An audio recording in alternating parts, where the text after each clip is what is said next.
Welcome back, everybody, to Good Morning Antigua Barbuda. A beautiful Tuesday morning. And of course, we've been hearing about Barbuda Council elections for the longest while. And I know a lot of you may be saying, well, Barbuda Council elections, why is this important? What is Barbuda Council elections all about? And of course, here to talk to us and explain in full detail, we do have the Supervisor for Elections, Lorna Simon, sitting here with us. And we also have Public Relations Officer, Anne Harewood-George. We welcome both of them to the set of GMAB. Good morning to you both. Good morning. How are you doing? Very well. Doing very well? Yes. Getting ready for Barbuda Council elections coming up March 27th. That's right. Okay. Now, we've been hearing about it for a while. News, all over Antigua and Barbuda, and even on social media, people have been airing their views on Barbuda Council elections. But I do believe that there might be some miscommunication somewhere or a misunderstanding as to the importance of the Barbuda Council elections. Now, people might be saying, well, we already have a government in power. Why do we need to have a council at all? What is the importance of having a council and in the sister isle in Barbuda? In 1976, the Barbuda Local Government Act was passed, and it provides for the establishment of a council. And I'll read here from Section 3 of the Act. It says, for the purposes of this Act, there shall be established a council for Barbuda, which shall administer the system of local government for the island. Okay. So the local government runs things in Barbuda. So they have certain responsibilities, agriculture, forestry, different things. Okay. And for this, it provided for the election of a 9-member council and 2 additional members, the Member of Parliament and the Senator for Barbuda. All right. The persons might be saying, well, Barbuda is smaller than Antigua, and whatever happens here should run over there as well. But there is a difference in how things are done there. And maybe you could speak to now the importance of having the council elections and how often the council elections take place. Yes, the council elections happen every 2 years, and it's by rotation. So there are either 4 people up for election or 5 people up for election. How do we determine whether it's 4 or whether it's 5? Would that be up to the people? No, all members would serve 4-year terms, okay? Depending, obviously, if something comes up and you have to have a by-election, then that wouldn't be the case. Okay. But it is 4-year terms. And so every 2 years, it either would be 5 or 4. Okay. So, for instance, this year, it's going to be 5 members who are up for election. So that means in 2019, it will be 4. So you always alternate. Yes. Okay. Yes. Right. The law said they rotate. They retire by rotation. So if there's 5 members retire by rotation, they can be re-elected. But then you have the other 4, so 5 or 4, depending.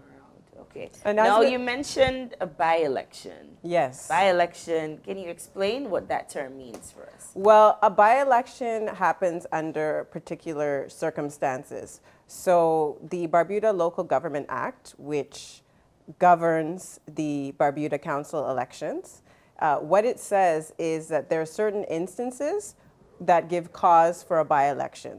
So it could be if an individual resigns from the council because you have a right to resign. Okay. It could be death or other cause. It could also be that an individual misses 3 consecutive meetings without leave of the chairman, which is the case which is the reason why we're having a by-election this time. So these are reasons for a by-election, and this is why a by-election is happening now. Okay. All right. So now there's a difference that you need to explain between the two, and then you can walk us through the process of the by-election, what will be happening, what we'll be hearing about more of come the 27th of March. You could walk us through the council election, the by-election, but then walk us through the process now, what it actually means and what does Barbuda have to do now that they're preparing for this by-election. Well, on the day of election, it's basically what happens every 2 years, except that difference because of the by-election. So you'll have 2 separate ballots, 2 different colors. You'll have 2 separate ballot boxes as well, which will be labeled. So the regular or the ordinary election and the by-election. The voter comes in as usual with his or her ID card, shows it to the presiding officer, gives his name, the information is taken in the poll book. The presiding officer ensures that the name is on the register, issues you the first ballot for the ordinary election, which will have at least 10 names, because there are two parties in Barbuda. So you'll have 10 names, and she will instruct the voter to vote for 5 persons only. If the person votes for more than 5, that ballot will be rejected on the night of the count. Okay. So the elector takes the ballot, goes behind the screen, marks off his 5 names, come back to the presiding officer, puts it in the ballot box, then he gets a ballot for the by-election with 2 or more names, at least 2 names, because you're only choosing 1 person. The voter will be instructed to vote for 1 person only. If you vote for more than 1, that ballot will be rejected as well. You return to the booth, you mark your name, brings it back to the presiding officer, puts it in the box, your finger goes into the ink, you collect your card, and you leave. Aha. So this is happening at the same time? Yes. So you go in there, and you present your voter's ID card. You're given one that says 5 names. One It has that about 10 names, 10 names or more, yes. You choose 5. 5, yes. Then you give that back. You go to you mark the names at the back, because the ballot is done in secret. Right. So nobody knows for Nobody whom you knows vote. who, right. Yes. So you go behind the screen as usual. As usual. You mark your 5 names, you fold the ballot. The presiding officer will put a seal on it. So when you fold the ballot, you return it to the presiding officer. So he or she can see the seal to ensure it's a valid ballot issued by the presiding officer. You take it back to her, you show her the seal at the back, you put it in, the voter puts it in the box. Okay. So the presiding officer does not touch the not ballot. touch it. Exactly. So all this Okay. is explained in Okay. training, and the presiding officers are persons who have worked over the years, so they're very familiar with the So process. they're not new? No. Not new. Okay, so that takes care of the first Yes. one. Then you're given the Second ballot, the seal as well. You return to the booth, you mark the X for the person One you person, choose, yes, right. 1 person only. You fold it so that nobody knows for whom you voted. You take it back to the presiding officer, you show the seal, it's a valid ballot. You put it in a separate box. Remember I said there are 2 boxes, 2 Right. ballot boxes, they will be different. So there'll be no confusion as to which box to put it in. put it in. Yes, and the presiding officer will instruct you as well to ensure that you place it in the right box. So it will be counted just for the by-election on the night of the count. Okay. All right. So you expect that this will happen all in one day. Yes. And the count will happen later on in the In night, yes. evening. Yes, There will so- be 4 polling stations as usual, so they're familiar. There will be no changes to the polling stations. Okay. All right. Very interesting. Now, and I think persons might be a little confused now that when you're calling out the results now, when will we actually hear the results? Will it be the same night? Will it be the following morning? How will the results come out? Well, realistically, it would be in the wee hours of the morning. And remember, we need to be accurate. So we want to make sure that everything is counted properly. And once it is clear who has won, an announcement will be made. Okay. Now, once you have done that, the regular, or the custom after you would have announced that, is there someone who needs to sign off to ensure that these results are valid? Yes. Is there someone who will be doing that? Well, the night of the count, the returning officer counts box by box, and at the end of each box, ballot box, the returning officer announces how many votes has been cast for each candidate. Because, you know, it's our thing here in Antigua that the public is there as part of the count. Right.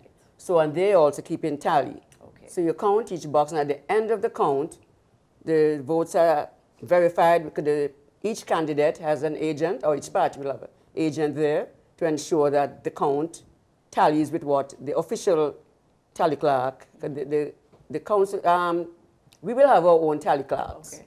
in addition to the counting agents for the candidates. Okay. So the votes will tally. At the end of that count, the returning officer will advise as to how many votes each candidate has received. Then he should proceed, because Mrs. Vernice Mack is the returning officer, should proceed to do the by-election. So basically, when you leave there on the night, persons already know who have been elected. But the official declaration is done by me. Something is typed up, is sent to the media, the official is sent to the Governor General, and is sent to the Prime Minister. Okay. All right. So that will happen. Now, staff. Do you have adequate staff over there in Barbuda, or have you finished or completed the process for volunteers and persons to assist in this process? Well, persons are paid. Okay. So we usually advertise. We don't usually handpick. And basically, because Barbuda is small, the same persons usually apply Okay. every 2 years. Every 2 years. And so we still go through the training, and most of the times we use all the poll clerks who have applied. So they either use inside the polling station on the day of the election, or they use outside as information clerks. When persons come, you can check with them to ensure your name is on the register, and they'll give you instructions as to which room you go to mark your ballot, because the polling stations are set up according to surnames. Right. So you might have like A to C, D to F, and you'll be directed which room to go to mark your ballot. Okay. Now, as it pertains to voters' ID cards, are they still valid for this now? And if they are not, how can persons renew them to be in time for elections? Well, they just need their electoral identification card. And we want to urge individuals to make sure that you identify where your electoral identification card is now. Okay. Okay? You don't want to lose that card, and that's all you need in order to exercise your franchise for the Barbuda Council elections and for the Barbuda by-election. Okay. And please don't wait until the day before elections to look for it and then discover you can't find it. Yes. Because you can't vote without the voter ID card. Right. Now, in Barbuda, is there something set up? Is there a commission set up over there that they're able to have these reprinted in the event that they were lost, stolen, or they don't even have them at all?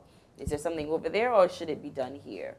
An application for their identification. But if you lose your card now, you can go to the registration officer, Okay. Mr. Mulvey George, and the people in Barbuda are familiar with him, and let him know that you have lost it. We would prefer not to be issuing any cards on the day of elections, so that's why we urge persons to check for their cards early. But we also don't want to disenfranchise anyone. Right.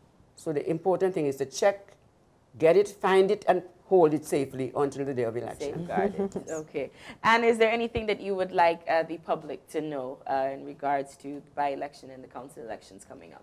Well, we just want to make sure that people are comfortable with the process, that they're familiar with the process. And of course, we don't want individuals to worry because yes, there will be 2 elections happening simultaneously. But as Ms. Simon said, Barbudans are accustomed to going to the polls every 2 years. So it is nothing new.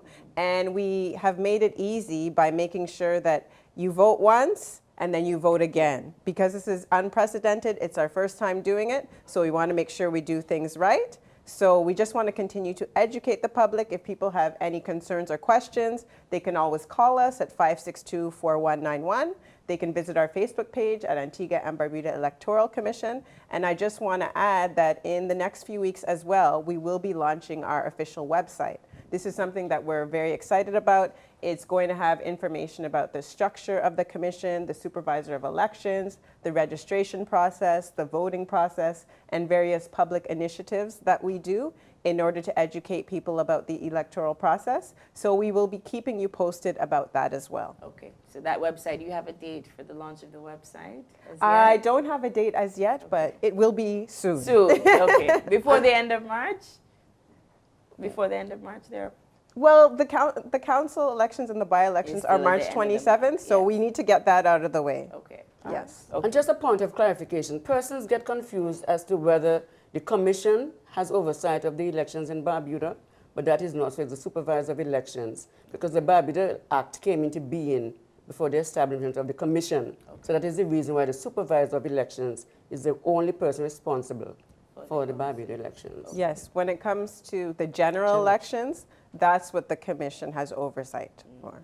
Yes. Okay. All right. Well, thank you, ladies, for coming in and clarifying and walking us through the process, the importance of both the by-election and the council elections, and explaining the difference between the two so that we can kind of get a clearer understanding rather than having all these terms just kind of flying over our heads but not really understanding the importance and, of course, the need for that to be happening and on the same day and at the same time. And we will be looking forward to hearing who will be sitting in office and serving the people of Barbuda come the 27th, 28th of March. And we do wish you guys all the very best, and we do look forward to a seamless procedure. Yes, go ahead. I just want to add that tomorrow is nomination day in Barbuda. So that's March 15th. So after nomination day, we will be able to know which candidates are running for both the Barbuda Council elections and the by-election. And this will be at the Fisheries Complex in Barbuda, because we have previously used the council office. But this time it's a Fisheries Complex from 10 to 1. The return officer is already in Barbuda. Okay, so 10 to 1 tomorrow. So all are invited and all are asked to come on out. And support their candidate, because there's a nomination paper which has to be completed with a proposer, a seconder, and at least 3 other names. Yeah. And as I said, they're familiar with this With the process, Yes. right. Maybe I should add to that the persons who nominate or assent to a nomination in the ordinary election can also do it for the by-election, because they're 2 separate elections. Okay, yes, all right. Okay, so I think that's clarified for us here this morning. Tomorrow's nomination day over in Barbuda. Very interesting, very exciting times for Barbuda. So what a time to be in Barbuda right now. But of course, ABS will be following along the Barbuda by-election and the council elections, tomorrow's nomination day. And then we look forward to seeing and hearing how the process is going come the 27th and 28th of March. It is Good Morning Antigua Barbuda, Tuesday morning. We'll be right back after this commercial break.